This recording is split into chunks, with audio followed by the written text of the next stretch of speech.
So the news is that Ramaphosa has finally arrived in Washington, and it's very interesting to see what is going to happen so far. And obviously I'll let you know as it all updates.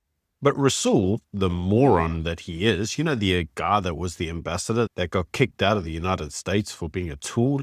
Well, Rob Hersov did a video on him today in which he basically suggested that Rasool was effectively a terrorist sympathizer cozying up to terrorist states and taking South Africa down an Islamist path.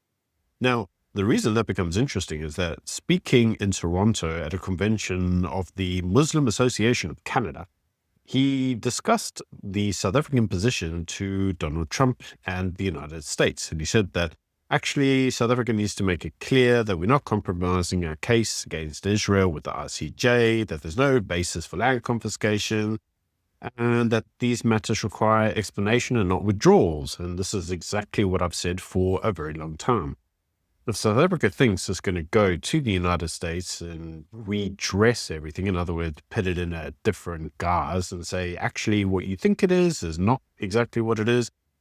It's not racial discrimination, it's transformation. It's not land confiscation, it's land redistribution. The United States isn't stupid, but Rasool is, because he clearly believes that South Africa should continue down an Islamist path. According to him, what Trump wants is he wants us, South Africa that is, to negotiate the cornerstone of our values, which is freedom of speech, human rights of Palestinians, land justice and reform. And to which I'd say, this guy's such an arse.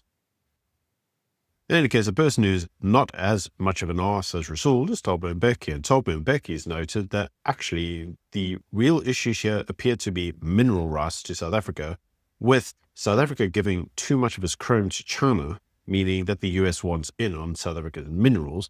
The other issues appear to be BE, which is an impediment to South Africa's economy to grow, which, according to Mr. Mbeki, the United States wants the economy to grow, and that ultimately what the United States wants is not to kick South Africa out of AGOA, but rather for South Africa to embrace the West as allies.